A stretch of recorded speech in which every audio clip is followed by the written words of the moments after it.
Welcome to King's Motivation Success. The way you think has some effect on your life. And you think the same thoughts every day. 90% of most people think the same thoughts as they did yesterday. Would you agree then that if you're not waking up every morning being defined by some vision of your future, then pretty much you are going to be living by the memories of your past, and you will be predictable in your life? Yes or no? Because the brain is a record of the past. And so, if you're not creating a new future, is it possible that you believe in your past more than you believe in your future? And is it possible then that many people don't want to create a new future because they're more in love with their past than they are with their future? In fact, they romance their past every single day. So then is it possible then that that person in the same brain circuitry, in the same emotions of the past, are viewing their life through the lens of the past? And they're not seeing things how they are. They're actually perceiving and seeing things how they are. And they're telling a story in their mind that's actually causing them to perceive life equal to that story. Are you with me still? So then you ask that person, so why are you this way? And they say, I'm so glad you asked because I get to talk about my past. And as they talk about the incidents in their past, would you agree then that they're saying that was the event that changed me, and I haven't actually been able to change since that event. That event has defined me as the person I am today. Yes or no? Now, the research on memory says after a period of time, that story that they tell of their past, 50% of it isn't even the truth. So they're making stuff up. They are reliving a miserable life they never even had, just to reaffirm, to recreate the emotions, to excuse themselves from changing. So then most people then, they may say with the 5% of their conscious mind, I want a new life, I want a new relationship, I want a new career, or I am healthy. But if 95% of who they are is subconsciously programmed into the past, then that thought of their health, that thought of their wealth is never going to make it to the body, because the body is programmed into the past. How many people understand?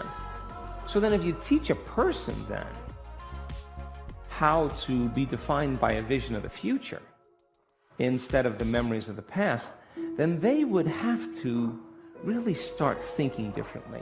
Would you agree? They would have to start making different choices than the choices that they always make. Yes or no?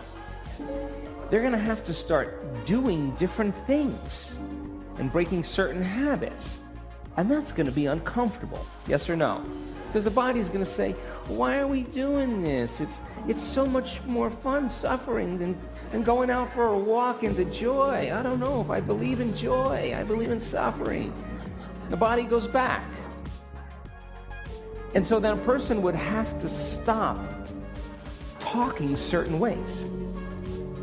They would have to start staying away from certain experiences with certain people. You know what I'm talking about, yes? And they would have to examine their emotional state every single day. They'd have to stay conscious of their emotional state, because the moment they started feeling suffering, they just disconnected from the energy of their future. They're back to the energy and the emotions of their past. So then, teaching people then how to be defined by a vision of the future every single day means they're going to be uncomfortable. It's going to be unfamiliar. There's going to be some uncertainty, and you may not be able to predict the next moment because you're no longer feeling like you. That's the moment you just left the known and you stepped into the unknown. Are you with me still? Now, if the body has been conditioned into the familiar past or the predictable future, and the body has become the mind of the past or the predictable future, would you agree then the body would say, "What are you doing?" And the body would say, "Listen, let's get you thinking like you've been thinking." And it starts influencing the mind. And people start hearing the chatter in their head. And if you respond to just one of those same thoughts, like, start tomorrow, you'll never change, it's your ex's fault, it's your mother's fault. If you respond to one of those same familiar thoughts, those same thoughts lead to those same choices, which lead to the same behaviors and create the same experiences and produce the same emotions. A person says, "Oh, this feels right, this feels better to me." No, they're back to the same comfortable self. Yes or no? And this is why change is so hard. So then, new thoughts should lead to new choices should lead to new behaviors should create new experiences, and new experiences create new emotions. Yes or no? And our research shows that people who do that in 4 days, they change their gene expression. 4 days. 4 days. And don't you know, I know in the first day they don't want to do it, and they want to go back to laying down, and they hate me, and they're going to write an email, I'm a liar, all that stuff. They want to quit, And I want you to know that there's no such thing as a bad meditation. There's just you overcoming you. And you can do it now, or you can wait. But now is the new later. So then, if your personality creates your personal reality, give me a nod. And your personality is made up of how you think, how you act, and how you feel.